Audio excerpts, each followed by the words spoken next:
Merhabalar, Mart ayı gökyüzü gündemine hoş geldiniz. Efendim Çeyko'dasınız. Astrolojik gündeme geçmeden önce minik bir hatırlatma yapmak istiyorum. Kanalıma abone olmayı, videoları beğenmeyi, yorum bırakmayı ve sevdiklerinizle paylaşmayı unutmayın lütfen. Destekleriniz için şimdiden çok teşekkür ederim. Dakikaları aşağıya bırakıyorum. Kendi burcunuza geçebilirsiniz.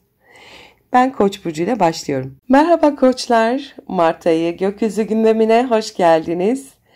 Mart ayı Koç burçları için yoğun bir içsel arınma ve ardından gelen güçlü başlangıçların ayı olacak. 12. ve 1. evlerinizin güçlü bir şekilde vurgulanması, geçmişteki yüklerden kurtulup tamamen yepyeni bir sayfa açmanızı sağlayabilir. Özellikle retro hareketleri eski meselelerin yeniden gündeme gelmesine neden olurken güneş tutulması gibi olaylar size yepyeni fırsatlar sunacak. Mart ayı 12. evinizdeki yoğun balık enerjisiyle başlıyor. Bu bilinçaltınızdaki meseleleri çözmek, kapanışlar yapmak ve yeni bir döngüye hazırlanmak için mükemmel bir zaman. 1 Mart'ta Güneş, Satürn, Neptün, Kuzey Ay düğümü ve Merkür hepsi Balık burcunda toplanacak. Derin sezgiler, içsel farkındalık gündemde olacak. Eski korkularla yüzleşebilir, rüyalarınızdan destek alabilirsiniz. Bu dönem geçmişte bırakamadığınız alışkanlıklarınızı veya duygusal bağlarınızı gözden geçirmeniz için idealdir. 2 Mart'ta Venüs, Koç burcunda retroya başlayacak ve ilişkilerde eski konuları yeniden masaya yatırabilir.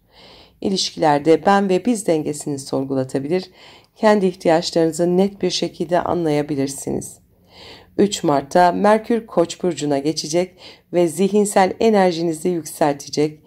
Ancak ayın ikinci yarısındaki retrodan önce yeni girişimlerde acele etmemelisiniz. Bu dönemde kendinize dönün, meditatif aktiviteler yapın. Geçmişte sizi yoran ilişki ve duyguları bırakmaya çalışın. Kendinizi anlamaya ve geleceğinize dair plan yapmaya odaklanın. Bu süreçte 1. evinizdeki gezegen hareketleri, Venüs ve Merkür'ün kavuşumu gibi enerjiler sizin de enerjinizi arttıracak ve kendinizi daha net ifade etme ihtiyacı duyacaksınız. 12 Mart'ta Venüs ve Merkür kavuşacak. İlişkilerde ve iletişimde dikkat çekici bir dönem olacaktır mutlaka. Bu kavuşum kendinizi cazip ve çekici bir şekilde ifade etmenize olanak tanır. Ancak retro etkisi nedeniyle eski konularda tekrar gündeme gelebilir. 14 Mart'ta Başak Burcu'nda tam ay tutulması var. Bu 6 ve 12 aksını tetikleyecek. Bu tutulma günlük yaşam alışkanlıklarınızı gözden geçirmenizi ve sizi yoran sağlıksız rutinleri bırakmanızı sağlayabilir. Örneğin iş hayatınızda yeni bir düzen oluşturabilir veya bir sağlık sorunu çözmek için adımlar atabilirsiniz. Bu dönemde sağlık ve iş düzeninize odaklanın. Yeni başlangıçlara adım atarken geçmişte öğrendiğiniz dersleri unutmayın. İlişkilerdeki eski meseleleri çözmek için çaba gösterin. 16 ve 23 Mart arasında retro hareketleri var. Bu nedenle eski konular gündeme gelebilir. Merkür ve Venüs'ün retro hareketleri sizi geçmişle yüzleşmeye zorlayabilir. Aynı zamanda Balık burcundaki kavuşumlar spiritüel bir farkındalık da getirecektir. Merkür'ün Koç burcunda retroya başlaması ki 16 Mart'ta oluyor, iletişim ve karar alma süreçlerinde dikkatli olmanız gerektiğini gösteriyor. Bu dönemde önemli bir anlaşma veya karar almak yerine mevcut planlarınızı gözden geçirebilirsiniz. Balık burcunda Güneş ve Kuzey Ay düğümü kavuşumu var 17 Mart'ta. Ruhsal anlamda bir dönüm noktası olabilir bu. Bu geçmişte bıraktığınız bir hayali yeniden canlandırabilir veya geleceğinize dair yeni bir yön belirlemenizi sağlayabilir. 19 Mart'ta Güneş ve Neptün kavuşacak, yaratıcı projelerde ve hayal gücünüzde artış sağlayacaktır. Ancak gerçekçi planlar yapmak önemli, hayallere kapılmamaya dikkat edin. İletişim ve anlaşmalarda dikkatli olun, yarım kalan projelere ve ilişkilere odaklanın, sezgilerinize güvenin, ancak ayaklarınız yere sağlam bassın. Ayın son haftasında 1. evinizde gerçekleşen olaylar sizi tamamen yeni bir döngüye sokuyor. Özellikle güneş tutulması bu yeni enerjiyi zirveye taşıyor. 23 Mart'ta Güneş ve Retro Venüs Koç burcunda, yani sizin burcunuzda 1. evinizde kavuşacak. Eski bir ilişkinin veya bir projeyle ilgili fırsatın yeniden gündeme gelmesini sağlayabilir bu. Kendinize olan güveniniz de artacaktır bu süreçte. Güneş ve Retro Merkür kavuşumu geçmişte kaçırılmış bir fikrin veya projenin yeniden gündeme gelmesini sağlayabilir. Eski hatalardan ders alarak bu sefer daha başarılı bir başlangıç yapabilirsiniz. Koç burcunda gerçekleşecek olan parçalı güneş tutulması ise yeni başlangıçlar için mükemmel bir zaman. Bu tutulma kişisel projeleriniz, ilişkileriniz ve hedeflerinizde yeni bir dönüm noktası yaratabilir. Ancak başlangıçlar yapmak için retro sürecinin bitmesini bekleyin lütfen. Neptün'ün Koç burcuna geçişi ise 31 Mart. Hayal gücünüzü ve yaratıcılığınızı uzun vadede destekleyecektir ama Neptün biraz sis de yaratır. Karışıklıklara, karmaşalara da dikkat edin. Bu dönemde cesur adımlar atın, kendinize güvenin, geçmişteki dersleri unutmadan yeni bir vizyon oluşturun. Tutulma enerjisini kullanarak büyük kararlar alabilirsiniz. Mart ayının ilk yarısında içsel olarak yüklerinizden kurtulun. Eski korkular, ilişkiler veya yarım kalan meselelerle yüzleşin. Ay tutulmasıyla sağlık ve günlük düzeninizi iyileştirmek için güçlü fırsatlar var. Sağlıklı alışkanlıklar geliştirin veya günlük rutininizi daha verimli hale getirin. Retro hareketler nedeniyle ilişkilerde sabırlı olun. Geçmişten gelen konulara şefkatle yaklaşın. Ayın sonundaki güneş tutulması size hayatınızda büyük bir sıçrama yapma şansı sunacaktır. Cesur olun ve retro sürecinin bitiminde harekete geçin. Mart ayı Koç burcu için hem içsel hem de dışsal anlamda büyük bir dönüşüm ayı olacaktır. Kendinizi yeniden tanımlayarak geleceğe güçlü adımlar atabilirsiniz. Mutlu bir Mart ayı geçirmenizi dilerim. Merhaba boğalar. Mart ayı Boğa burcu için sosyal çevre, hedefler, arkadaşlıklar ve içsel dönüşüm temalarının ön planda olduğu bir dönem olacak. 11. ve 12. evinizdeki enerjiler yoğun. Bu yoğunlukta hem dış dünyada sosyal bir hareketlilik hem de içsel bir dönüşüm sürecini beraberinde getirecek. Ayın sonunda Koç burcundaki tutulma ve gezegen hareketleri sizi yeni bir döneme hazırlayacak. Astrolojik gündeme geçmeden önce minik bir hatırlatma yapmak istiyorum. Kanalıma abone olmayı, videoları beğenmeyi, yorum bırakmayı ve sevdiklerinizle paylaşmayı unutmayın lütfen. Desteğiniz için çok teşekkür ederim. Ve geçelim Mart ayı gökyüzü gündemine. 1 Mart'ta Güneş, Satürn, Neptün, Kuzey Ay düğümü ve Merkür Balık burcunda olacak. Arkadaşlık ilişkilerinizde dengeyi sorgulamanıza neden olacak bu da. Bazı arkadaşlıklar sonlanırken size ilham veren kişilerle bağlantı kurabilirsiniz. 11. evinizdeki bu yoğun enerji hayallerinizi, arkadaş çevrenizi ve toplumsal rollerinizi gözden geçirme zamanı olduğuna işaret ediyor. Gelecek hedeflerinizi yeniden tanımlayabileceğiniz bu dönemde hayallerinize daha sağlam bir temel kazandırabilirsiniz. 2 Mart'ta Venüs Koç burcuna da retroya başlayacak. Bu dönem sizin için oldukça önemli. Venüs çünkü sizin yönetici burcunuz. Retroya girmesi yeni başlangıçlar yapmanızda sıkıntılar yaratacaktır ve retro sürecini daha verimli atlatmak için yeni başlangıçlardan uzak durun. İş dünyanızda geçmişten gelen duygusal meseleleri yeniden gündeme getirecektir Venüs retrosu. Gizli bir ilişki veya tamamlanmamış bir duygu durumu üzerinde düşünmeniz gerekebilir. Çünkü 12. evinizde retro yapacak Venüs. 3 Mart'ta Merkür Koç burcuna geçecek. Bu da iletişim trafiğinizi hızlandırabilir. Ancak bu dönemde düşüncelerinizi paylaşmadan önce iyice tartmanızda fayda var. Zaten 12. evinizde olduğu için Merkür bunu da yapacaksınız. Sosyal çevrenizi gözden geçirin. Sizi desteklemeyen bağları koparmaktan çekinmeyin. Gelecek hedeflerinizi ve hayallerinizi netleştirin bu dönemde. İçsel huzurunuza odaklanın. Kendinizi ruhsal olarak arındıracak aktivitelere yönelin. 12. eviniz Koç burcu, yani güçlü bir şekilde aktive oluyor bu dönemde. Geçmişle hesaplaşma, içsel dönüşüm zamanı, Aynı zamanda Venüs ve Merkür'ün kavuşumları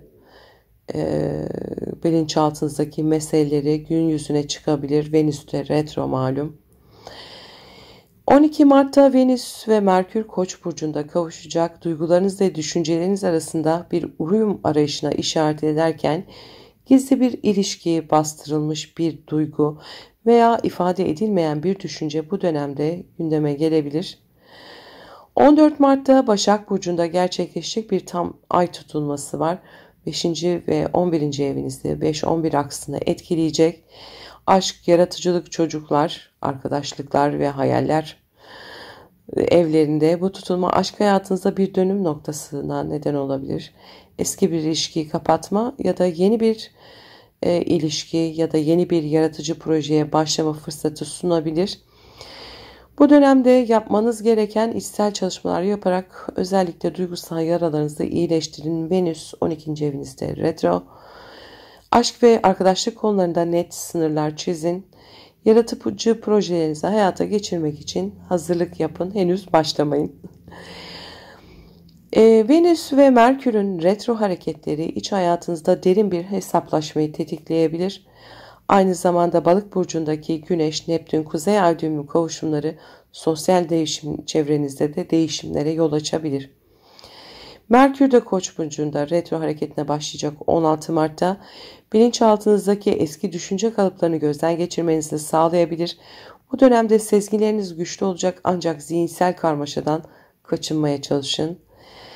17 Mart'ta Balık burcunda Güneş ve Kuzey Ay düğümü kavuşumu arkadaşlarınız ve toplumsal hedefleriniz konusunda önemli farkındalıklar getirebilir. Eski dostlarla yeniden bir araya gelebilir veya hayallerinizin peşinden gitmek için ilham alabilirsiniz.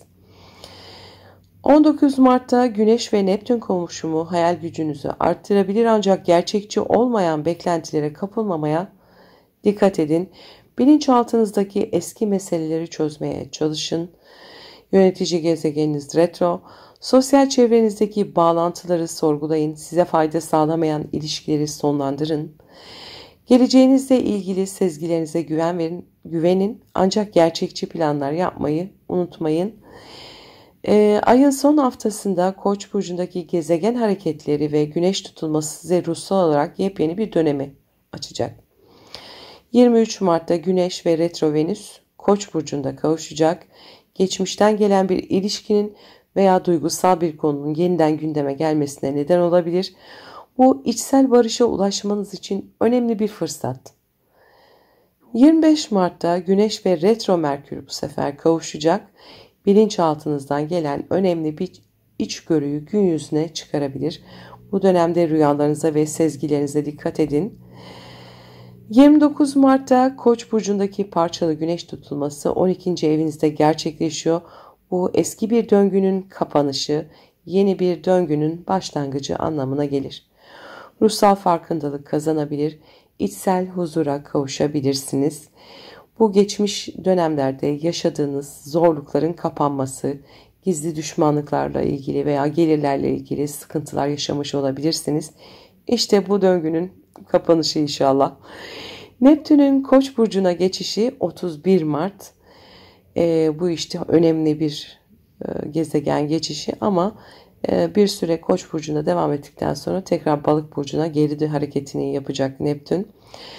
Ama bu bir fragman verecek bu arada. Neler yaşıyorsunuz dikkat edin. Uzun vadede içsel dönüşümünüzü destekleyebilir. Spiritüel çalışmalar ve yaratıcı projeler için harika bir zaman. Çünkü 12. evdeki bir Neptün enteresan tabii. İçsel dünyanızdaki dönüşümü tamamlayarak yeni bir başlangıç yapmaya hazırlanın. Venüs'ün retrodan çıkmasıyla birlikte artık başlangıçlarınızı yapabilirsiniz. Kendi ihtiyaçlarınıza odaklanın, ruhsal ve duygusal olarak iyileşin. Yeni hedeflerinizi planlayın ancak harekete geçmek için Nisan ayını bekleyin. Mart ayının ilk yarısında sosyal çevrenizi gözden geçirin, size ilham veren dostlukları güçlendirin, enerjinizi tüketen bağlantıları bırakın. Ay boyunca 12. ev enerjisi yoğun olduğu için ruhsal çalışmalar, meditasyon, dua, terapi size çok iyi gelecektir. Geçmişle barışıp yeni döngülere hazırlanın. Sıkıntılarınızı unutup geride bırakmaya hazırlanın. Retro etkisiyle ilişkilerde geçmişten gelen meseleler gündeme gelecektir. Eski bir ilişkiyle ilgili kararlar almanız gerekebilir. Koç burcundaki güneş tutulması Mart ayını eski döngülerinin kapanışını ve yeni başlangıçların müjdesiyle tamamlıyoruz Mart ayını. Mart ayı Boğa burcu için hem duygusal hem de ruhsal anlamda bir arınma ve hazırlık ayı olacak. Sabırlı olun, içsel dönüşümünüzü tamamlayın ve Nisan ayında büyük adımlar atmaya hazırlanın. Mutlu bir Mart ayı geçirmenizi diliyorum. Merhaba ikizler, Mart ayı gökyüzü gündemine hoş geldiniz. Mart ayı ikizler burçları için kariyer, toplumsal hedefler ve sosyal çevre temalarının ön planda olduğu bir ay olacak. Özellikle 10. ev ve 11. ev vurguları var. 10. ev kariyer, toplumsal statü iken 11. ev arkadaşlıklar, hedefler, kariyer kazançlarını vurgulayan bir ev. Ayın sonlarına doğru Koç burcundaki tutulmalar ve gezegen hareketleri yeni başlangıçları beraberinde getirecek. Hem profesyonel hem de sosyal hayatınızda önemli dönüşümlerin yaşanabileceği bir ay sizi bekliyor. Astrolojik gündeme geçmeden önce minik bir hatırlatma yapmak istiyorum. Kanalıma abone olmayı, videoları beğenmeyi, yorum bırakmayı ve sevdiklerinizle paylaşmayı unutmayın lütfen. Desteğiniz için şimdiden çok teşekkür ederim. Ayın ilk günlerinde Balık burcunda bir gezegen toplaşması var. Kariyerinizde ve hayatınızda yönelimlerde derin bir sorgulama dönemini başlatabilir. 1 Mart'ta Güneş, Satürn, Neptün, Kuzey Ay düğümü ve Merkür hepsi Balık burcunda olacak. İş ve kariyer hayatında önemli farkındalıklar getirebilir. Hedeflerinizi yeniden değerlendirebilirsiniz ve geleceğinizle ilgili sağlam adımlar atmak için ideal bir zamandasınız. Ancak belirsizlikler Neptün'de orada veya duygusal karmaşada olabilir. 2 Mart'ta Venüs Koç burcunda retroya başlayacak. Sosyal çevreniz ve arkadaşlık ilişkilerinizde eski meseleleri gündeme getirebilir. Arkadaşlarınızla olan iletişimde yanlış anlamalara dikkat edin. Merkür'ün Koç burcuna geçişi ise 3 Mart. Hem Merkür hem de Venüs Koç burcunda olacak Mart ayında. Arkadaşlarınızla ilgili bir hızlı iletişim trafiği başlatabilir Merkür. Yeni projeler ve hedefler üzerinde düşünebilir ve ilham alabilirsiniz. Kariyer hedeflerinizi yeniden değerlendirebilir. Hangi yolda ilerlemek istediğinizi bu dönemde netleştirebilirsiniz. Sosyal çevrenizdeki sorunları çözmek için yapıcı bir iletişim kurmaya özen gösterin. İş ve arkadaşlık ilişkilerinizde sabırlı olun. Retro etkisi nedeniyle yanlış anlaşılmalara karşı da dikkatli olun. 12 Mart'ta Venüs ve Merkür kavuşacak Koç burcunda. Arkadaş çevrenizde güzel bir etkiye neden olabilir bu. Eski dostlarla bir araya gelebilir malum Venüs retro veya ortak bir hedef üzerine çalışabilirsiniz. Ancak retro etkisi nedeniyle geçmiş meseleler tekrar gündeme gelebilir. Bu dönemde Koç burcundaki gezegen hareketleri sosyal hayatınızı hareketlendirecektir. Arkadaş çevrenizde yeni insanlar tanıyabilir veya eski dostlukları yeniden canlandırabilirsiniz. 14 Mart'ta Başak burcunda tam ay tutulması var. Bu 4-10 aksınızı etkiliyor. Ev, aile ve kariyer arasında bir dengeden bahsedecek. Bu tutulma ev hayatınız ve iş hayatınız arasında bir denge kurmanız gerektiğini gösterecek. İş değişikliği ya da aile içindeki bir meseleyi çözme ihtiyacı gündeme gelebilir. Arkadaş çevrenizi ve toplumsal bağlarınızı bu dönemde güçlendirin. Aile içindeki sorunları çözmek için açık ve net bir iletişim kurun. Kariyer ve aile arasında ise denge kurmaya çalışın. 16 Mart'ta Merkür Koç burcunda retroya başlayacak. Biliyorsunuz Venüs de Koç burcunda aynı anda retroda. Arkadaşlıklar ve toplumsal hedeflerinizle ilgili eski meseleleri gündeme getirebilir. Yeni bir toplumsal gruba katılmayın yani bu dönemde ya da yeni bir projeye başlatmayın. Mevcut planları gözden geçirmekte bu süreçte fayda var. Venüs'ün ve Merkür'ün retro hareketleri hedefleriniz ve ilişkileriniz konusunda derin bir sorgulama süreci başlatabilir. Aynı zamanda Balık burcundaki yoğun enerjiler kariyerinizde önemli bir farkındalık yaratabilir. 17 Mart'ta Balık burcunda Güneş ve Kuzey Ay düğümü kavuşumu var. Kariyer alanında önemli bir fırsat veya farkındalık getirebilir. Eski bir projeyi tamamlamak ya da geleceğinizi yeniden şekillendirmek için ilham alabilirsiniz. 19 Mart'ta Güneş ve Neptün'ün kavuşumu iş hayatınıza hayal gücünüzü arttırabilir, ancak gerçekçi olmayı ihmal etmeyin. Neptün'ün tehlikesi fazla idealist yaklaşımlar hayal kırıklığı yaratabilir. Kariyer hedeflerinizi bu dönemde gözden geçirerek geleceğinize dair gerçekçi planlar yapabilirsiniz. Eski projeleri tamamlamaya çalışın. Yeni bir başlangıç için acele etmeyin. Sosyal çevrenizde geçmişten gelen sorunları da çözmeye çalışın. 23 Mart'ta Güneş ve Retro Venüs Koç burcunda kavuşacak. Eski bir arkadaşınızla yeniden bağlantı kurmanızı veya geçmişte kaçırdığınız bir fırsatı değerlendirmenizi sağlayabilir. Güneş ve Retro Merkür kavuşumu eski bir sosyal projeyi canlandırmak için harika bir zaman olacak. 25 Mart'ta kavuşacak Güneş ve Merkür. Bu süreçte yarım kalan işleri tamamlamaya odaklanırsanız mükemmel olur. Ayın son haftasında Koç burcundaki gezegen hareketleri ve güneş tutulması arkadaş çevrenize ve toplumsal hedeflerinizde yeni bir dönemi başlatacaktır. Retro süreçlerinin bitiminin ardından yeni kapıları açabilirsiniz. Koç burcundaki parçalı o ay tutulması yeni bir sosyal çevre ve toplumsal projeye adım atmanız için güçlü bir fırsat sunacaktır. Yalnız retro bitimine kadar temkinli olun. Arkadaşlık ilişkilerinizde ve hedeflerinizde büyük değişimlerin kapısı açılabilir. Neptün'ün Koç burcuna geçişi, işte bu çok büyük bir gezegen hareketi 31 Mart. Neptün sonra tekrar geri hareketiyle Balık burcuna dönecek. Ama bu arada size bir fragman verecek. Bu dönemi dikkatli inceleyin. Uzun vadede sosyal hayatınızda ve hayallerinizde yaratıcı bir yaklaşım benimsemenizi sağlayacak. Bu dönemde yapmanız gereken yeni sosyal projelere açık olun, ama retro etkisi nedeniyle eski meseleleri tamamlamayı ya da öncelik verin. Arkadaş çevrenizdeki fırsatları değerlendirin. Yeni bağlar kurmaya hazırlanın. Çevrenizde dair cesur hedefler belirleyin, ancak somut bir plan yapmayı unutmayın. Harekete geçmek için de retro bitimlerini bekleyin. Özetle Mart ayı ilk yarısında kariyerinizi gözden geçirebilirsiniz ve geleceğe yönelik hedeflerinizi netleştirebilirsiniz. Arkadaş çevrenizde eski meseleler gündeme gelebilir. İlişkilerde açık ve yapıcı olmaya özen gösterin. Ayın sonunda gerçekleşecek güneş tutulması ise sosyal hayatınızda ve toplumsal hedeflerinizde önemli değişimlere kapı açacaktır. Retrolar nedeniyle yeni başlangıçlardan önce geçmiş meseleleri tamamlamaya çalışın. Nisan ayında daha net adımlar atabilirsiniz. Mart ayı İkizler Burcu için hem profesyonel hem de sosyal anlamda önemli bir dönüş ayı olacak. Doğru değerlendirmeler yaparak geleceğinize sağlam bir temel oluşturabilirsiniz.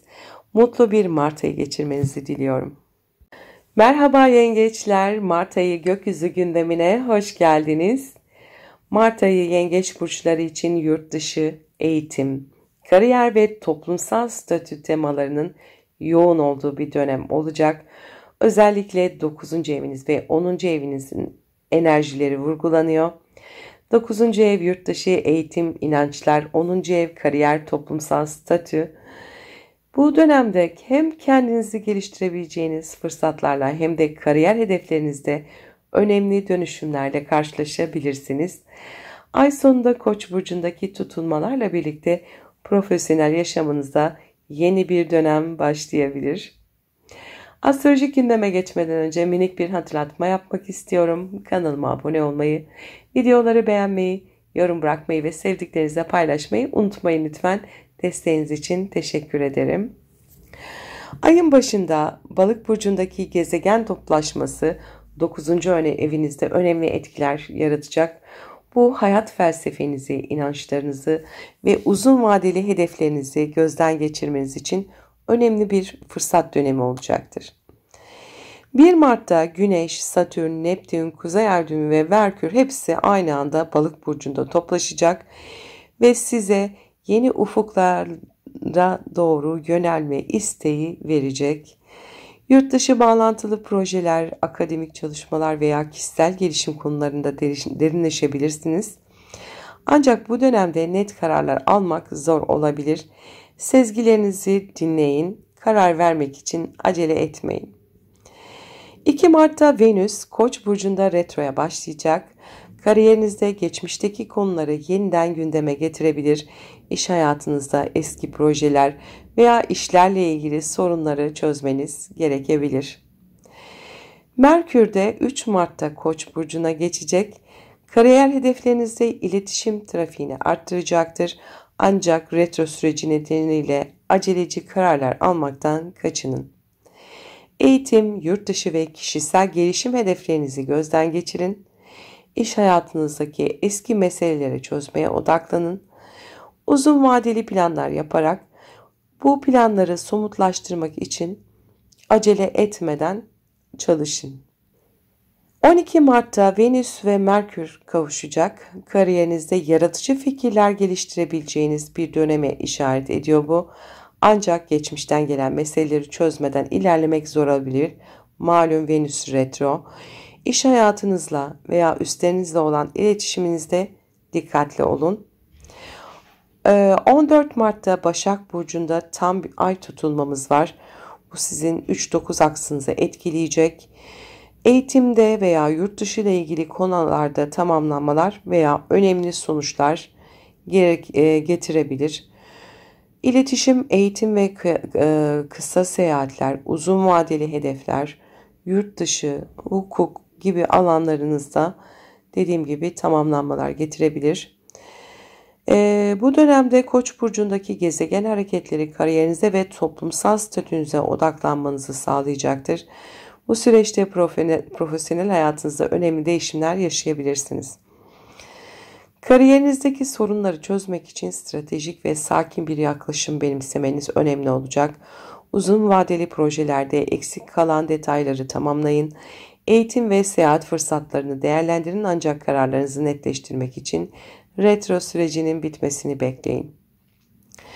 16 Mart'ta Merkür'ün Koç burcunda retroya başlaması, malum Venüs de burada retro. İş yerindeki iletişimde yanlış anlaşılmalara yol açabilir. Eski projelerle ilgilenmek veya yarım kalan işleri tamamlamak için ideal bir dönemi olabilir. Venüs ve Merkür'ün retro hareketleri kariyer hedeflerinize ve toplumsal ilişkilerinizde eski meseleleri yeniden gündeme getirebilir. Aynı zamanda Balık burcundaki Güneş, Neptün, Kuzey Ay düğümü kavuşumları, buluşmaları hayata bakış açınızı ve inanç sistemlerinizi sorgulamanıza neden olabilir. 17 Mart'ta Balık burcunda Güneş ve Kuzey Ay düğümü kavuşacak. Hayat felsefenizde önemli farkındalıklar yaratabilir. Eğitim, yurt dışı bağlantılı işler veya kişisel gelişim projeleri veya hukuk konuları üzerine yoğunlaşabilirsiniz.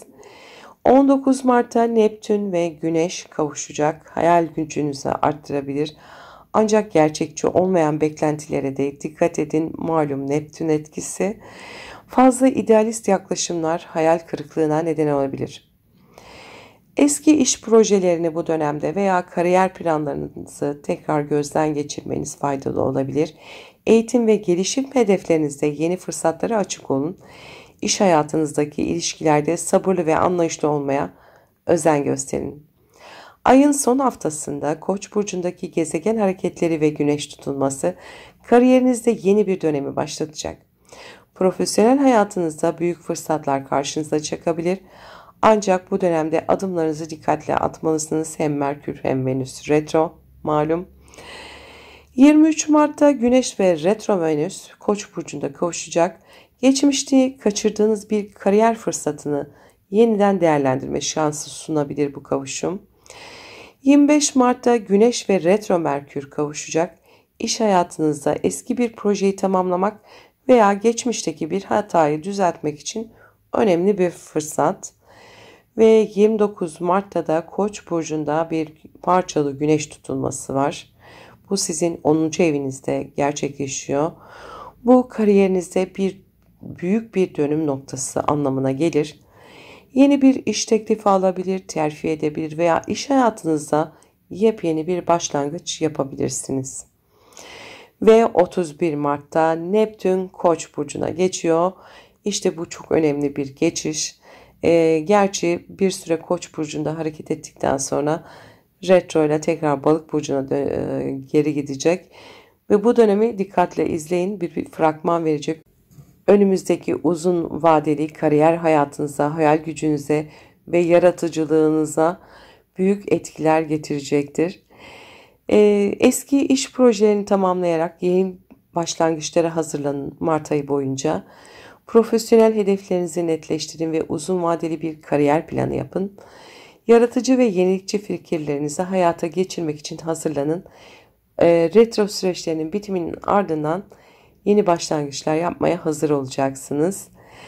Ayın ilk yarısında eğitim, yurt dışı bağlantılı projeler ve hayat felsefeniz üzerine yoğunlaşın. Yeni fırsatlara açık olun, ancak somut adımlar atmak için retro etkisinin bitmesini bekleyin. Mart ayının ikinci yarısında kariyerinizde eski meseleleri çözüme kavuşturarak yeni başlangıçlara hazırlanın.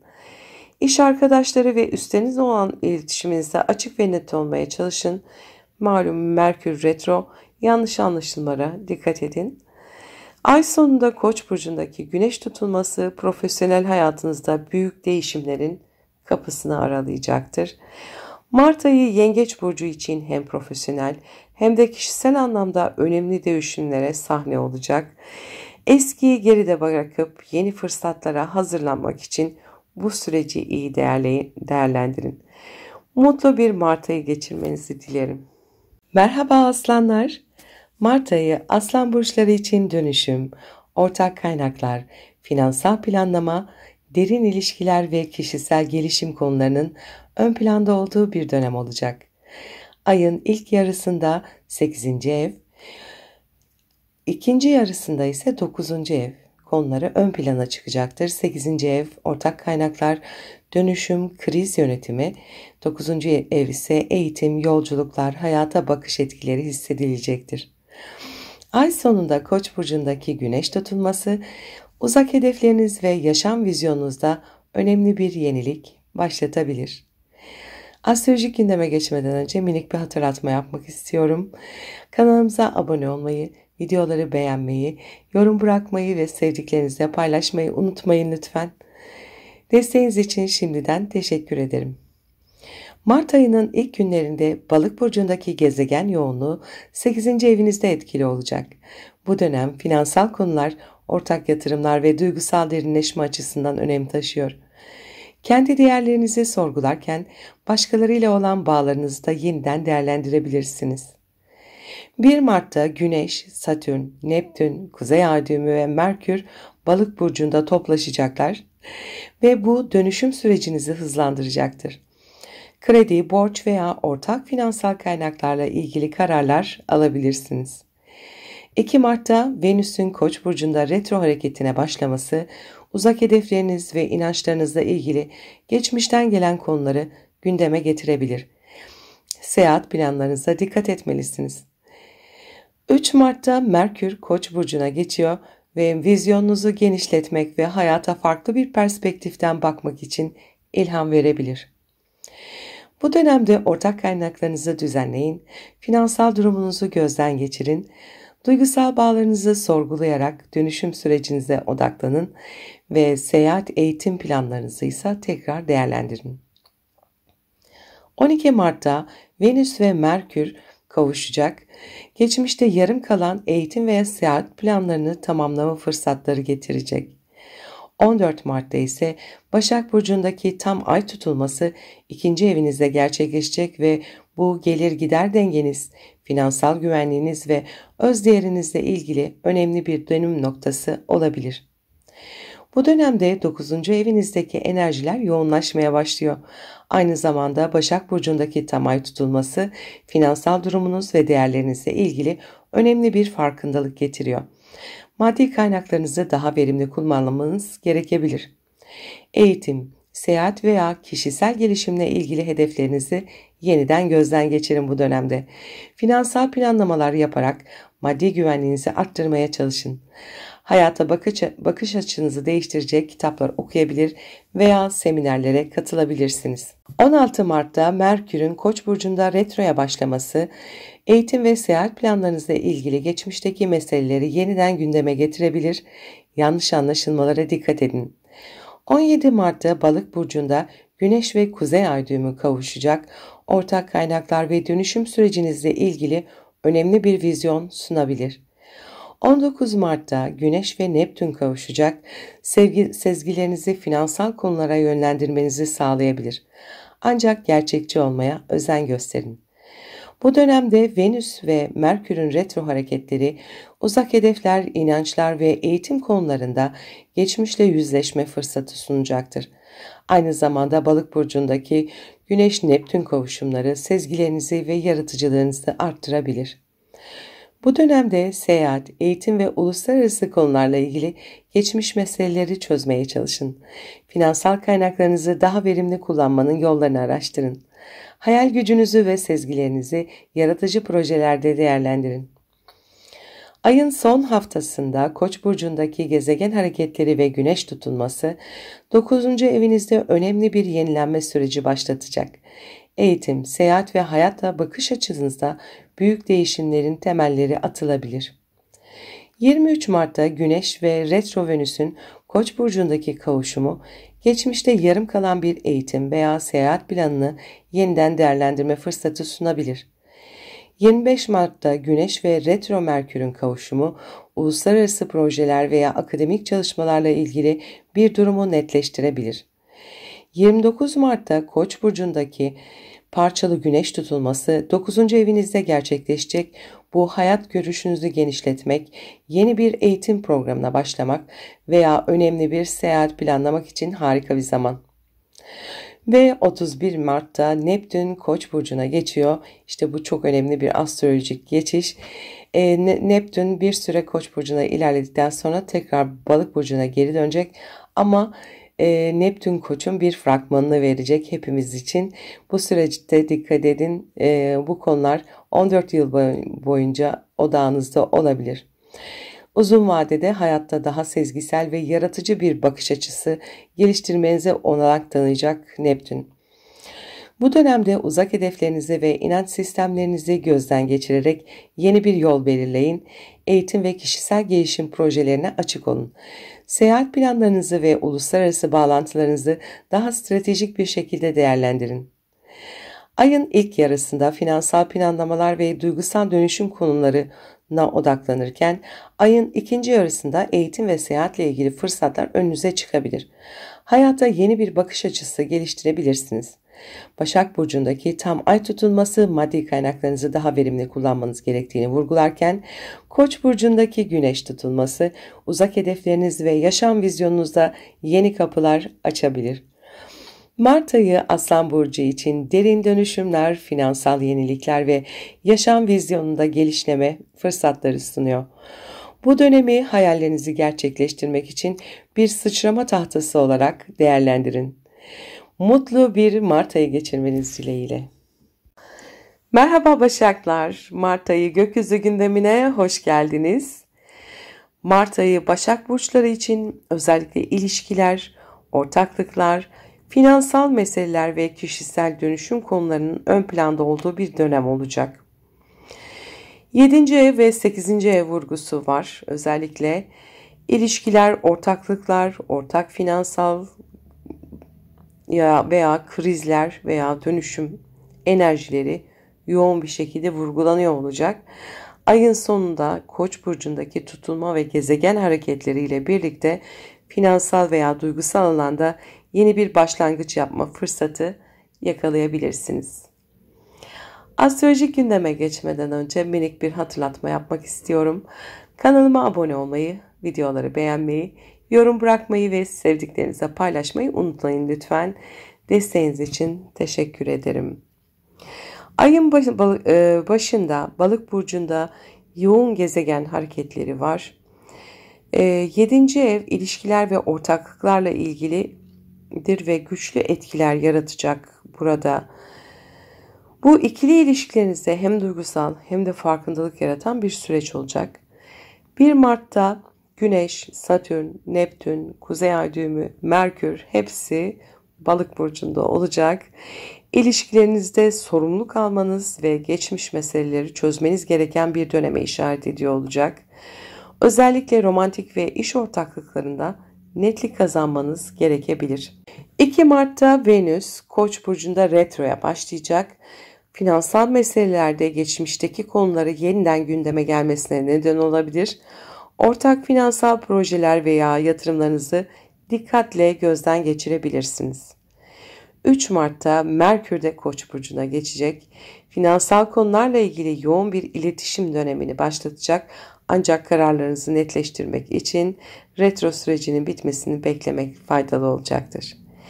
İlişkilerinizi ve ortaklıklarınızı bu dönemde gözden geçirerek sorunlu alanları çözmeye odaklanabilirsiniz. Ortak finansal kaynaklarınızla ilgili dikkatli planlama yapın. Riskli yatırımlardan kaçının, malum Venüs retro. İletişimde açık ve sabırlı olmaya özen gösterin.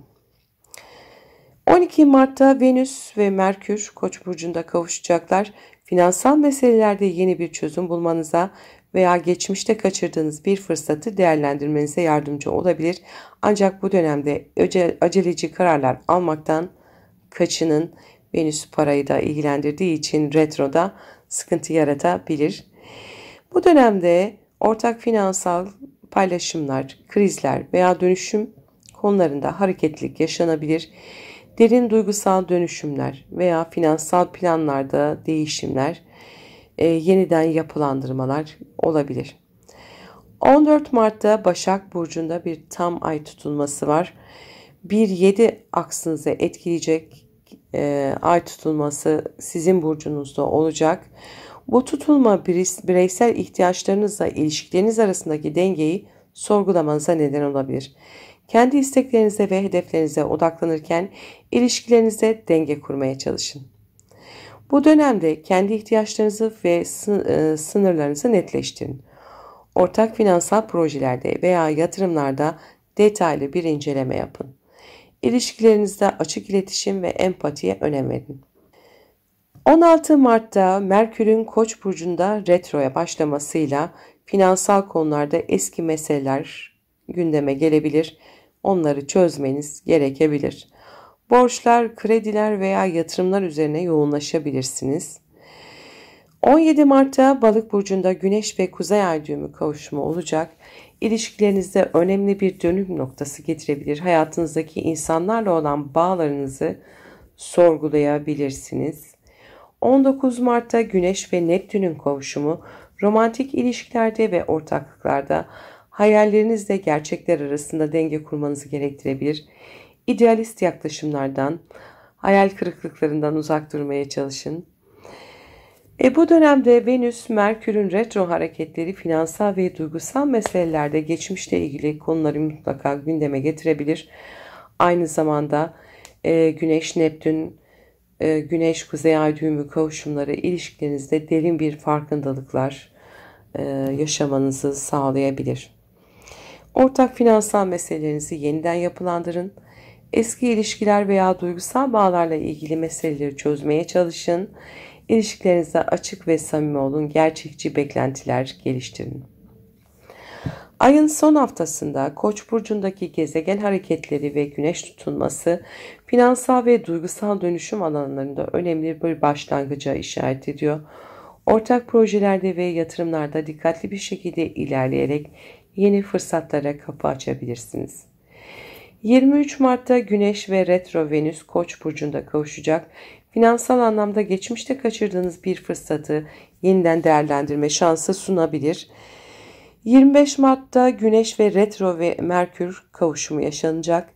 Finansal veya duygusal meselelerde eski bir problemi çözme fırsatı yaratabilir. Bu dönemde yarım kalan işlerinizi tamamlamaya odaklanırsanız daha kolay olur. 29 Mart'ta Koç burcunda parçalı bir güneş tutulmamız var. Bu tutulmayla ilgili ayrıca bir yayın yapacağım. Ve 8. evinizde gerçekleşiyor. Bu finansal bir dönüşüm veya ortaklarınızda yeni bir deneyim ya da yeni bir başlangıç yapma fırsatı sunabilir. Aynı zamanda derin bir duygusal farkındalık da kazanabilirsiniz. Ve 31 Mart'ta Neptün Koç burcuna geçiyor. Bir süre Koç burcuna ilerledikten sonra tekrar Balık burcuna geçecek ama bu süreci dikkatlice inceleyin.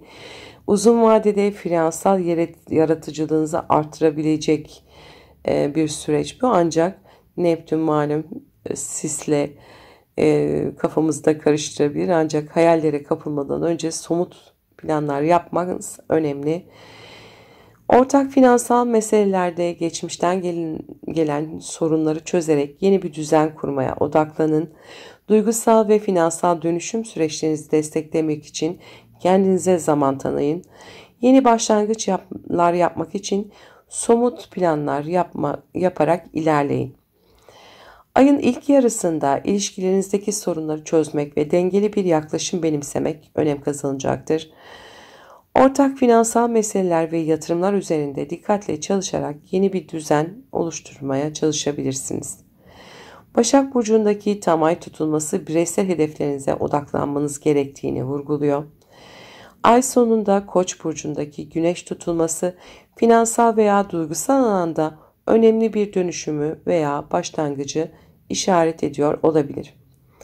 Mart ayı Başak Burcu için hem ilişkiler hem de finansal meselelerde önemli farkındalıklar ve dönüşümler getirecektir. Bu dönemi geçmişte geride bırakıp yeni bir sayfa açmak için hazırlık yaparak değerlendirin. Mutlu bir Mart ayı geçirmeniz dileğiyle. Merhaba teraziler, Mart ayı gökyüzü gündemine hoş geldiniz. Mart ayı terazi burçları için çalışma hayatı, sağlık, günlük rutinler ve ilişkilerle ilgili önemli gelişmelerin yaşanacağı bir dönem olacak. Ayın ilk yarısında 6. ev, ikinci yarısında ise 7. ev ön planda olacak. 6. ev çalışma düzeni, sağlık, 7. ev ise ilişkiler, ikili ilişkiler ve ortaklıklarla ilgilidir. Ay sonunda gerçekleşecek Koç burcundaki güneş tutulması ise ilişkilerinizde ve ortaklıklarınızda yeni bir dönemin başlangıcını işaret ediyor.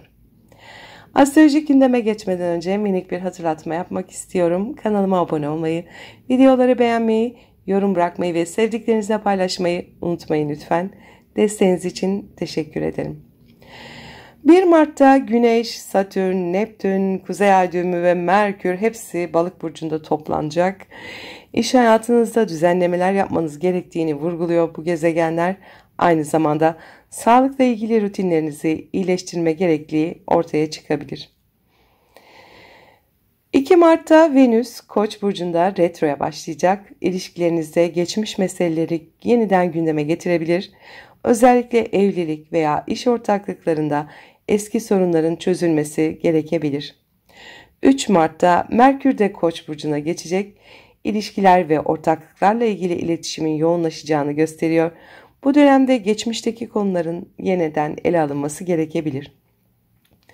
Mart ayının başında Balık burcundaki yoğun gezegen toplaşması 6. evinizde etkili olacak.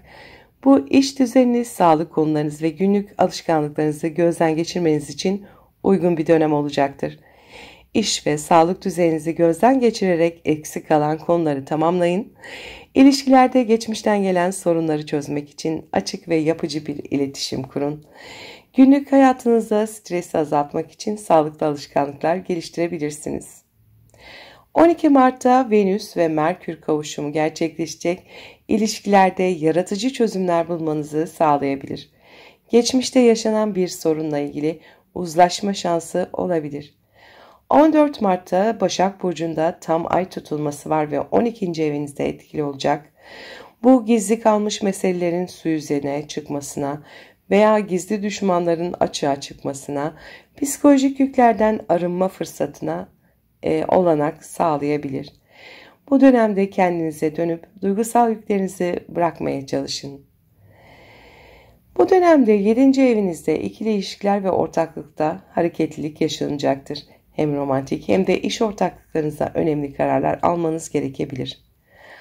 Aynı zamanda Başak Burcu'ndaki ay tutulması sizi bilinçaltındaki korku ve endişeleri bırakmaya yönlendirecektir. İlişkilerinizde dürüst ve açık bir şekilde iletişim kurarak sorunları çözmeye odaklanın. Malum Venüs retro.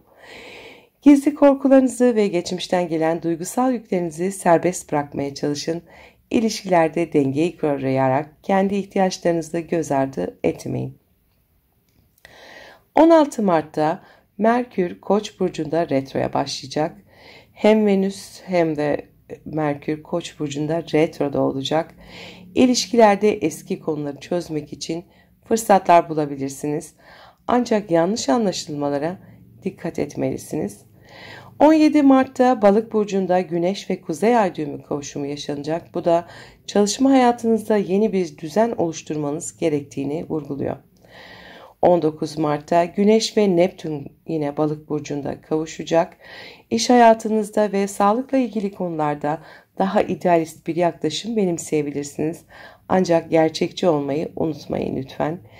Bu dönemde Venüs ve Merkür'ün retro hareketleri ilişkilerde ve ortaklıklarda geçmiş meselelerin tekrar gündeme gelmesine neden olabilir. Aynı zamanda Balık burcundaki yoğun enerjiler günlük hayatınızda ve sağlığınızda farkındalık yaratabilir. İlişkilerinizde geçmişten gelen sorunları çözmek için sabırlı ve yapıcı olun. Çalışma düzeninizi ve sağlıkla ilgili alışkanlıklarınızı yeniden yapılandırın. Hayat gücünüzü kullanarak yaratıcı projelere odaklanın ancak somut adımlar atmayı unutmayın. Ayın son haftasında Koç burcundaki gezegen hareketleri ve güneş tutulması ilişkiler ve ortaklıklar alanında büyük bir başlangıca işaret ediyor. Bu dönemde ilişkilerinizde yeni bir dönem başlayabilir ancak geçmişten gelen meseleleri çözmeden ilerlemek zor olabilir. 23 Mart'ta Güneş ve Retro Venüs Koç burcunda kavuşacak. İlişkilerde geçmişte kaçırdığınız bir fırsatı yeniden değerlendirme şansı sunabilir.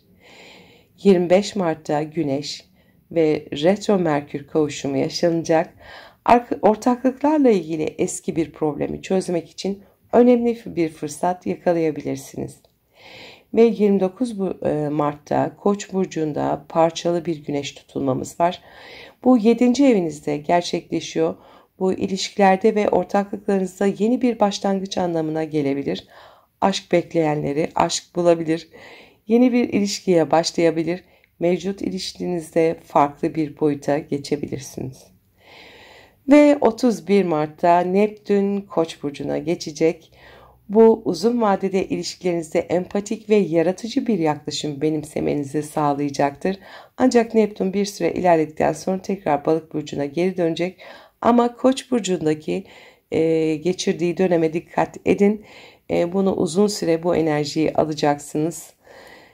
İlişkilerde dengeyi koruyarak geçmişten gelen sorunları çözmeye çalışın. Başlangıçlara açık olun ancak aceleci kararlar almaktan kaçının. Malum hem Venüs hem Merkür retro.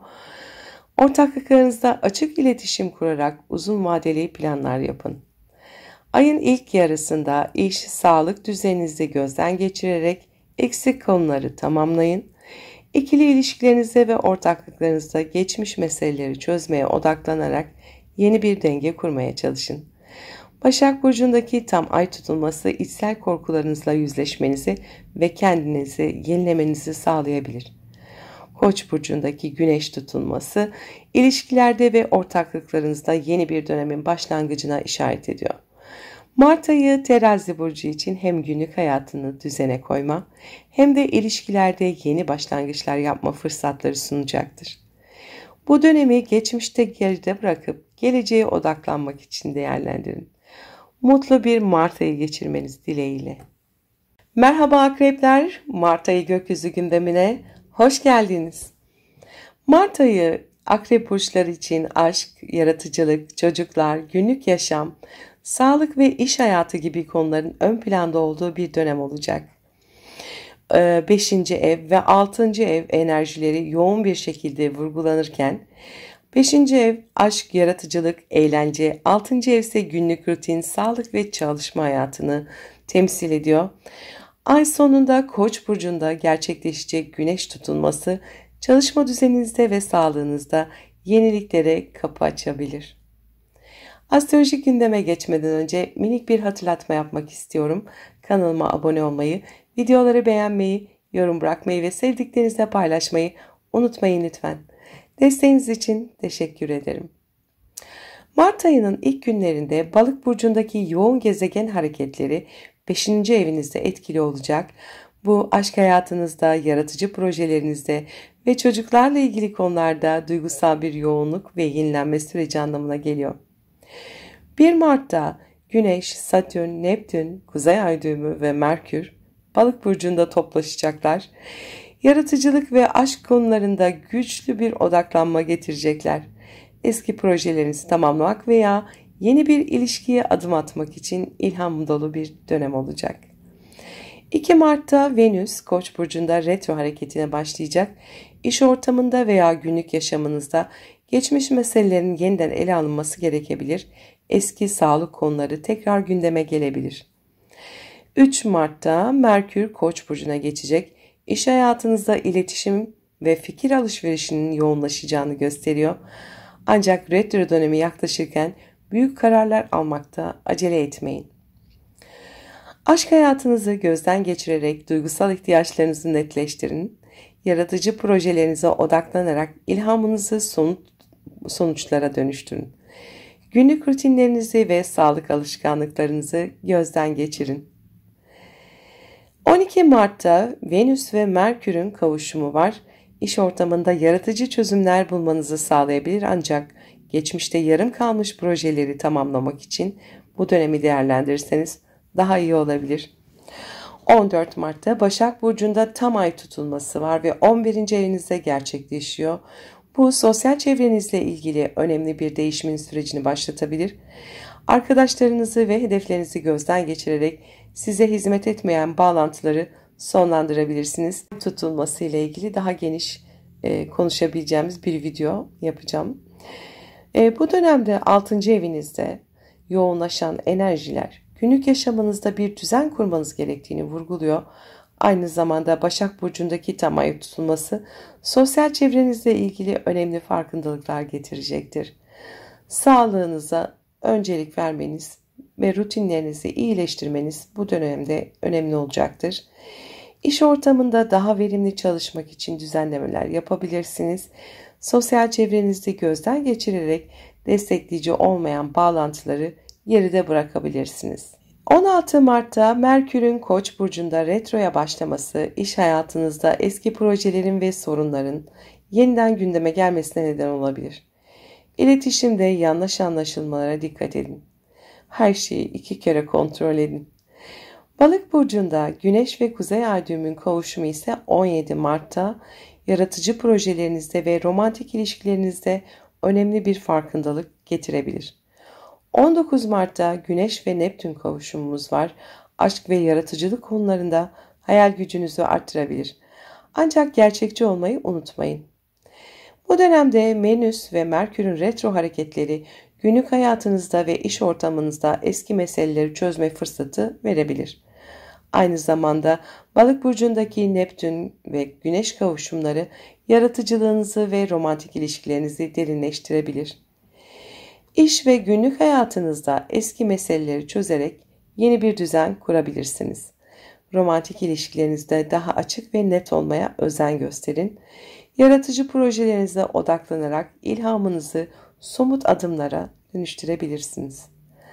Ayın son haftasında Koç burcundaki gezegen hareketleri ve güneş tutulması çalışma hayatınızda ve sağlığınızda önemli bir yenilenme dönemini başlatacaktır. İş ortamınızda yeni projeler veya fırsatlar gündeme gelebilir. 23 Mart'ta Güneş ve Retro Venüs Koç burcunda kavuşacak. İş ortamında geçmişten gelen bir fırsatın tekrar değerlendirmesi anlamına gelebilir bu. 25 Mart'ta Güneş ve Retro Merkür kavuşumu yaşanacak. İş hayatınızda eski bir problemin veya günlük rutininizde eski bir problemin tekrar gündeme gelmesi ve çözülmesi mümkün olabilir. 29 Mart'ta Koç burcunda parçalı bir güneş tutulmamız var. Bu konuyla ilgili daha detaylı bir video yapacağım. Bu tutulma 6. evinizde gerçekleşiyor. Bu iş hayatınızda ve sağlıkla ilgili konularda yeni bir başlangıç yapma zamanı olabilir. Yeni bir iş projesi başlatılabilir veya yaşam tarzınızda önemli değişiklikler yapabilirsiniz. Ama retro Venüs ve retro Merkür geçişini bekleseniz ve öyle yeni bir başlangıç yapsanız daha iyi olur. Ve 31 Mart'ta Neptün Koç burcuna geçiyor. İşte bu çok önemli bir astrolojik gösterge. Kısa bir süre Koç burcunda ilerledikten sonra Neptün tekrar Balık burcuna dönecek. Bu arada size de küçük bir fragman verecek. Bu geçiş uzun vadede iş hayatınızda ve sağlığınızda daha yaratıcı ve empatik bir yaklaşım benimsemenizi sağlayabilir. Ancak karmaşıklıklara, kararsızlıklara da dikkat etmeniz gerekebilir. Günlük rutinlerinizi ve sağlık alışkanlıklarınızı bu dönemde iyileştirin. İş hayatınızda yeni projeler veya fırsatlara açık olun ancak aceleci kararlar almayın. Yaşam tarzınızda değişiklikler yaparak daha dengeli bir düzen kurmaya çalışın. Ayın ilk yarısında aşk hayatınızda ve yaratıcı projelerinizde önemli farkındalıklar yaşayabilirsiniz. Duygusal ihtiyaçlarınızı netleştirerek ilhamınızı somut sonuçlara dönüştürün. Ayın ikinci yarısında iş ve sağlık düzeninizi gözden geçirerek daha verimli bir düzen kurmaya çalışın. Başak Burcu'ndaki tam ay tutulması sosyal çevreniz ve hedeflerinizle ilgili önemli bir farkındalık getirecektir. Size destek olmayan ilişkileri geride bırakmaya çalışın. Koç burcundaki güneş tutulması iş ve sağlık alanında yeni bir dönemi başlatacak. Bu dönemi yaşam tarzınızı yenilemek için değerlendirebilirsiniz. Mart ayı Akrep burcu için hem duygusal hem de fiziksel anlamda bir dönüşüm ve yenilenme süreci sunuyor. Bu dönemi hem ruhsal hem de fiziksel sağlığını destekleyecek bir şekilde değerlendirebilirsiniz. Mutlu bir Mart ayı geçirmenizi dilerim. Merhaba yaylar, Mart ayı gökyüzü gündemine hoş geldiniz.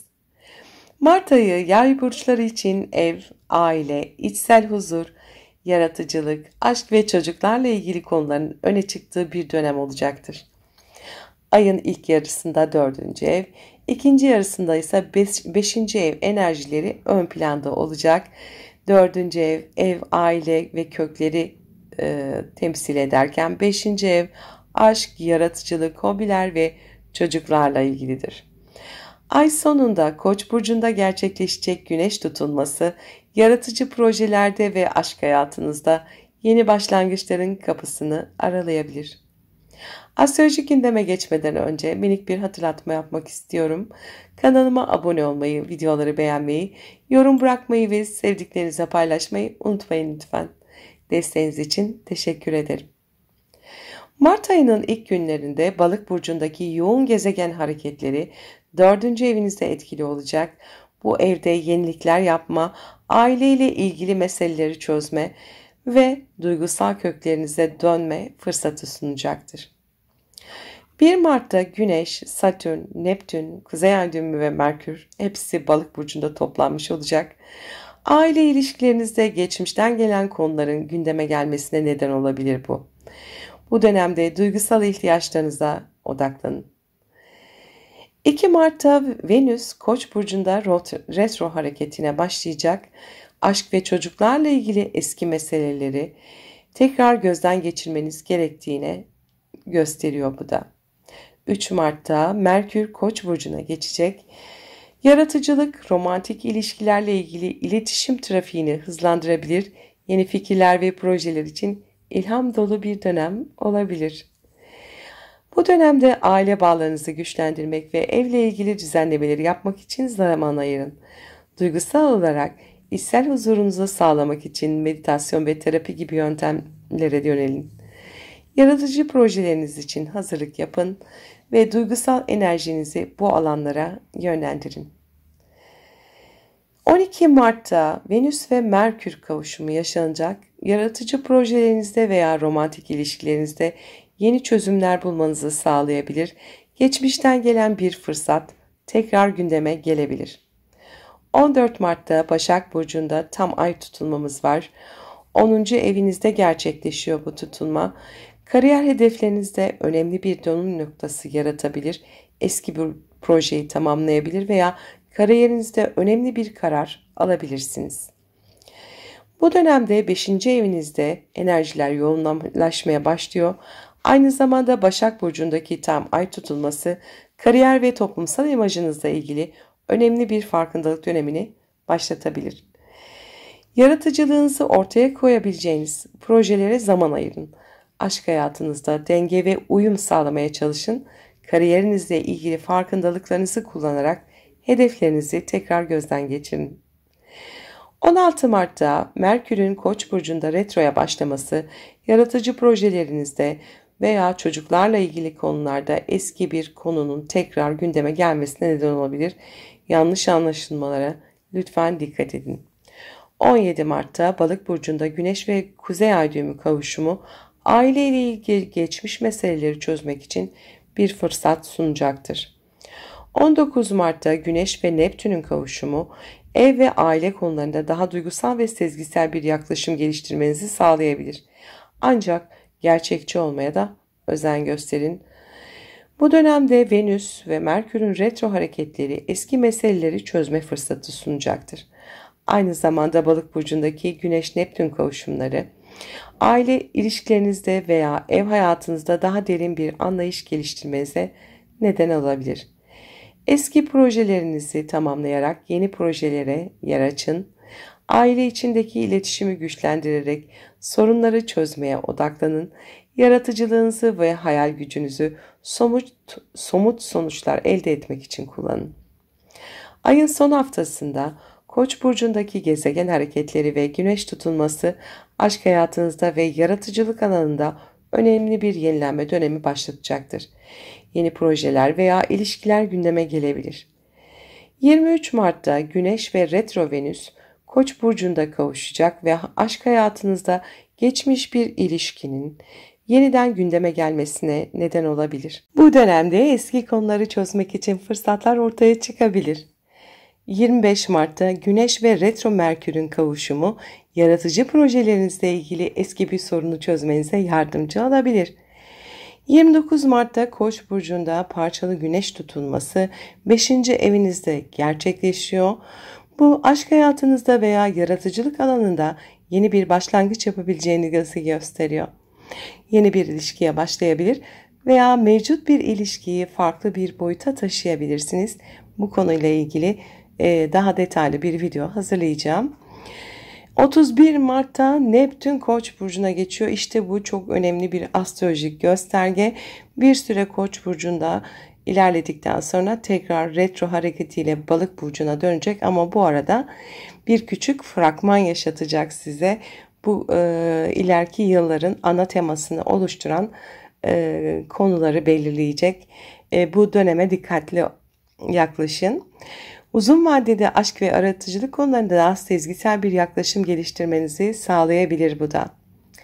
Yeni ilişkilere ve yaratıcı projelere açık olun bu dönemde ancak geçmiş meseleleri çözmeden ilerlemeyin. Aşk hayatınızda duygusal ihtiyaçlarınızı ve beklentilerinizi netleştirin. Hobilerinize ve ilgi alanlarınıza daha fazla zaman ayırarak ruhunuzu beslemeyi unutmayın. Ayın ilk yarısında aile ilişkileriniz ve ev hayatınız ön planda olacaktır. Duygusal huzurunuzu sağlamak için köklerinize dönün. Ayın ikinci yarısında aşk hayatınızda ve yaratıcı projelerinizde yenilikler gündeme gelecektir. Yaratıcılığınızı somut sonuçlara dönüştürün. Başak burcundaki tam ay tutulması kariyerinizle ilgili önemli farkındalıklar getirecektir. Hedeflerinizi gözden geçirerek değişimlere açık olun. Koç burcundaki güneş tutulması aşk ve yaratıcılık alanında yeni bir dönemin başlangıcına işaret ediyor. Geleceğe yönelik adımlar atarken geçmişten ders almayı unutmayın. Mart ayı Yay burcu için hem duygusal hem de yaratıcı anlamda önemli fırsatlar sunacak. Bu dönemi geçmişini geride bırakıp yeniliklere açık olmak için değerlendirin. Mutlu bir Mart ayı geçirmeniz dileğiyle. Merhaba Oğlaklar, Mart ayı gökyüzü gündemine hoş geldiniz. Mart ayı Oğlak burçları için iletişim, eğitim, yakın çevre, aile, ev ve köklerle ilgili konuların vurgulandığı bir dönem olacak. Ayın ilk yarısında 3. ev konuları ön plana çıkarken ikinci yarısında 4. ev enerjileri baskın hale gelecek. 3. ev iletişim, yakın çevre, eğitimlerle ilgiliyken 4. ev aile, ev, içsel huzurdur. Ay sonunda Koç burcunda gerçekleşecek güneş tutulması ev hayatınızda yeni başlangıçlar ve düzenlemelere işaret ediyor.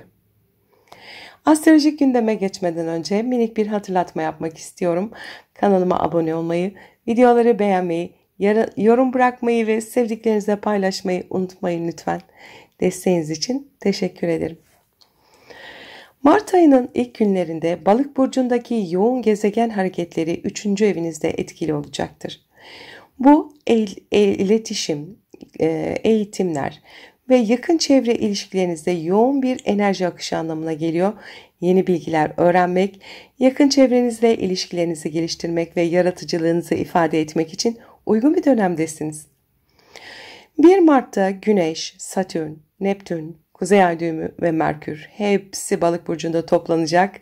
Zihinsel enerjinizin arttığı bir döneme işaret ediyor. Yazmak, konuşmak ve eğitimle ilgili projelere odaklanabilirsiniz. 2 Mart'ta Venüs Koç burcunda retro hareketine başlayacak. Ev ve aile konularında geçmiş meselelerin yeniden gündeme gelmesine neden olabilir. 3 Mart'ta Merkür Koç burcuna geçecek. Evle ilgili konulara odaklanmanıza neden olabilir. Ancak retro dönemi yaklaşırken büyük kararlar almadan önce dikkatlice düşünün. Yakın çevrenizde ilişkilerinizi güçlendirmek için zaman ayırın. Eğitim ve iletişimle ilgili projelerinize odaklanarak yeni fikirler geliştirin. Aile içindeki eski meseleleri çözmek için çaba gösterin. 12 Mart'ta Venüs ve Merkür kavuşacak. Ailevi meselelerde geçmişten gelen sorunları çözmek için bir fırsat yakalayacaksınız. Ayrıca evde bir düzenleme de yapabilirsiniz. 14 Mart'ta Başak Burcu'nda bir tam ay tutulmamız var ve 9. evinizde gerçekleşiyor. Bu tutulma ile ilgili daha geniş çaplı bir video hazırladım. Onu da izlersiniz. Bu hayata bakış açınız, uzun vadeli planlarınız veya eğitimle ilgili konularda önemli bir karar süreci başlatabilir. Bu dönemde 4. evinizdeki yoğunlaşmayla başlayacak bu hafta. Aynı zamanda Başak Burcu'ndaki ay tutulması uzak hedeflerinizle ve inançlarınızla ilgili önemli bir farkındalık dönemi getirebilir. Aile ilişkilerinizi güçlendirmek için empati ve anlayış gösterin. Hayata dair büyük resminizi gözden geçirerek geleceğinizi yeniden planlayın. Evde huzur ve düzen sağlamak için somut adımlar atın. 16 Mart'ta Merkür Koç burcunda retroya başlayacak. Evle ilgili eski bir meselenin tekrar gündeme gelmesine neden olabilir. Eski bir tadilat meselesi ya da eşyalarınızı düzenlemek veya taşınma planlarınızı gözden geçirmek için uygun bir dönem olabilir. 17 Mart'ta Balık burcunda Güneş ve Kuzey Ay düğümü kavuşumu yaşanacak. Zihinsel yaratıcılığınızı ve sezgilerinizi arttırabilir bu kavuşum. 19 Mart'ta Güneş ve Neptün kavuşumu yaşanacak. İletişimle ilgili yaratıcılığınızı daha da arttırabilir ancak hayalperest yaklaşımlarda kaçınmanız gerekir. Bu dönemde Venüs ve Merkür'ün retro hareketleri ailevi meseleler, ev hayatınızda geçmişten gelen sorunları çözme ve fırsat sunacak. Bir türlü tamiratını yaptırmadığınız şeylerin tamiratını yaptırabilirsiniz bu dönemde. Aynı zamanda Balık burcundaki Güneş ve Neptün kavuşumları zihinsel yaratıcılığınızı ve iletişim gücünüzü de arttırabilir. Aileyle ilgili veya evle ilgili geçmişten gelen sorunları çözebilir. Geçmişinizle yüzleşerek duygusal bağlarınızı güçlendirebilirsiniz. Evle ilgili düzenlemeler yaparak kendinize huzurlu bir alan yaratmayı unutmayın bu dönemde. Yaratıcı projelerde sezgilerinizi kullanarak ilerleyin.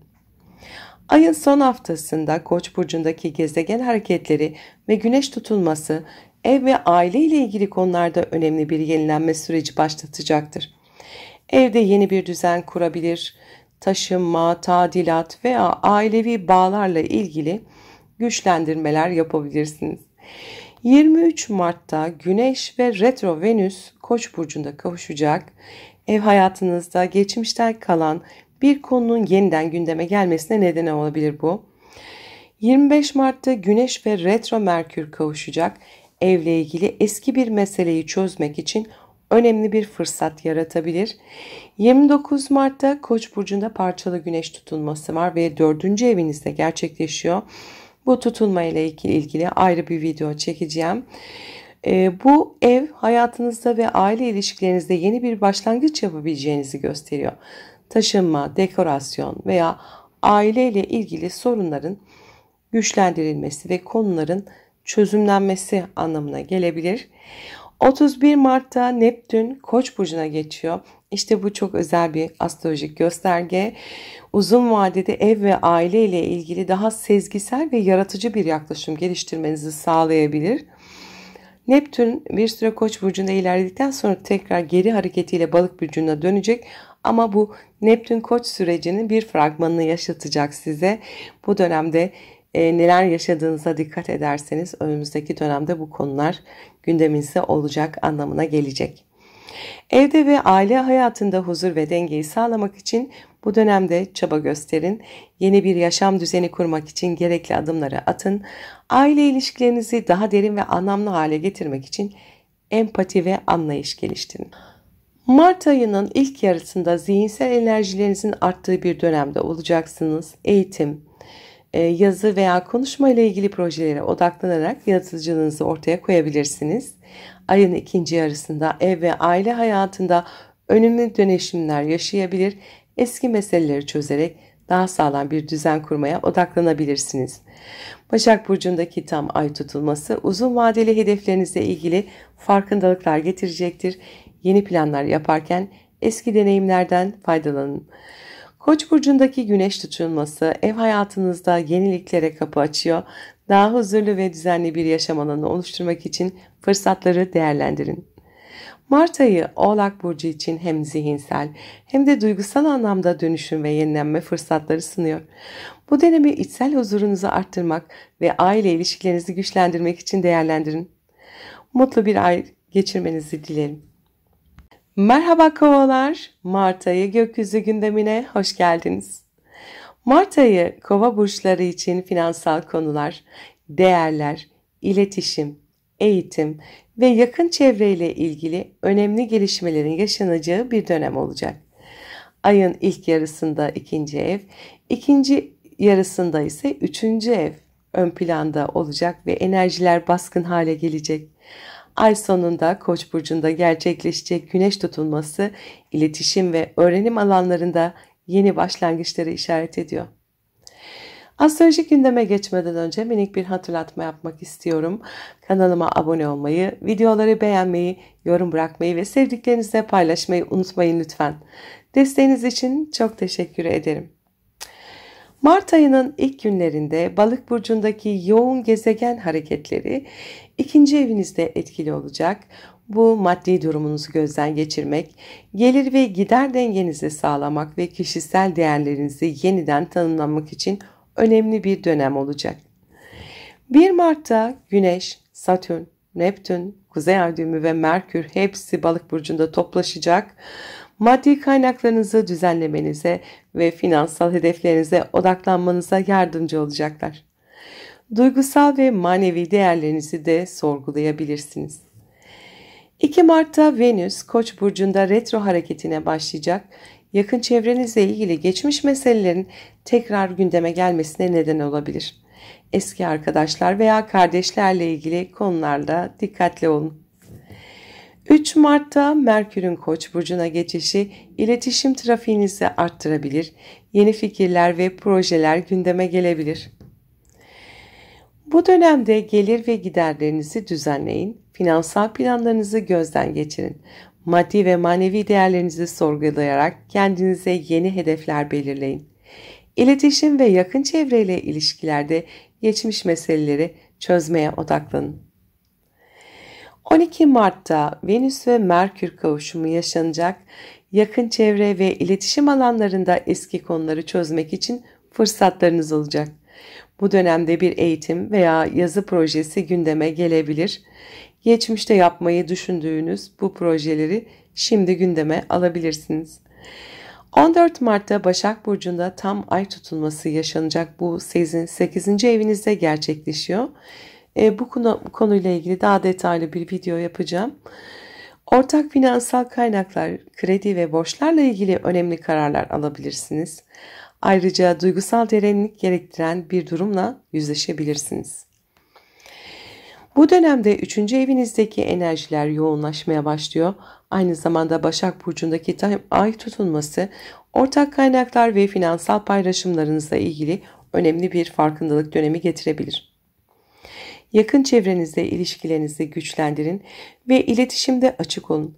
Finansal paylaşımlar veya borçlarla ilgili konuları çözmek için adımlar atın. Kısa eğitimler veya yazılı projelerde yaratıcılığınızı kullanabilirsiniz. 16 Mart'ta Merkür Koç burcunda retroya başlayacak. İletişimle ilgili eski bir sorunun tekrar gündeme gelmesine neden olabilir. Yanlış anlaşılmalara dikkat edin. 17 Mart'ta Balık burcunda Güneş ve Kuzey Ay düğümü kavuşumu yaşanacak. Maddi kazançlarla ilgili yeni bir vizyon geliştirmenizi sağlayabilir bu kavuşum. 19 Mart'ta Güneş ve Neptün kavuşumu yaşanacak. Finansal kararlar alırken sezgilerinize kulak vermeniz gerekiyor. Ancak gerçekçi olmaya lütfen dikkat edin. Neptün kafanızı karıştırmasın. Bu dönemde Venüs ve Merkür'ün retro hareketleri iletişim ve yakın çevre konularında geçmişten gelen sorunları çözme fırsatı sunacaktır. Aynı zamanda Balık burcundaki Güneş-Neptün kavuşumları finansal sezgilerinizi arttırabilir. İletişim ve yakın çevrenizle ilişkilerde geçmiş meseleleri çözmeye çalışın. Maddi kaynaklarınızı arttırmak için sezgilerinizi ve yaratıcılığınızı kullanın. Eğitimle ilgili projelerinizi tamamlamak için eski planlarınıza göz atın.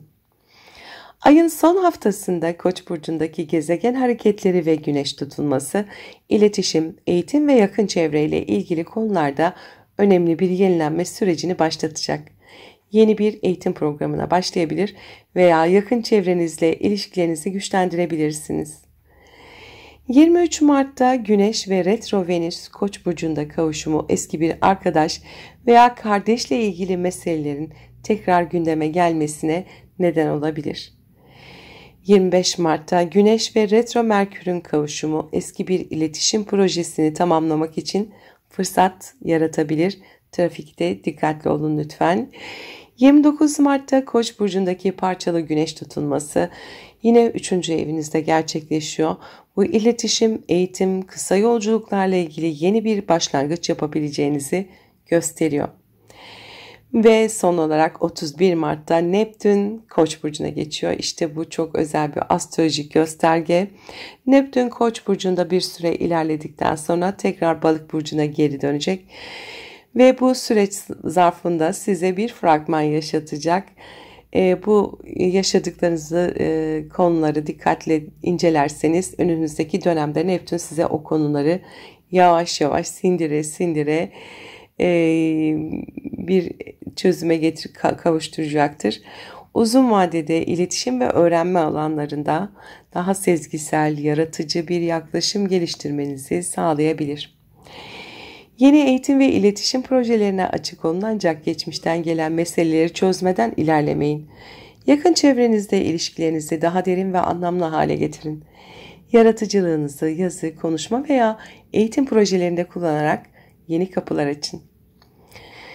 Mart ayının ilk yarısında gelir gider dengenizi sağlamak ve finansal hedeflerinizi gözden geçirmek için uygun bir dönem olacak.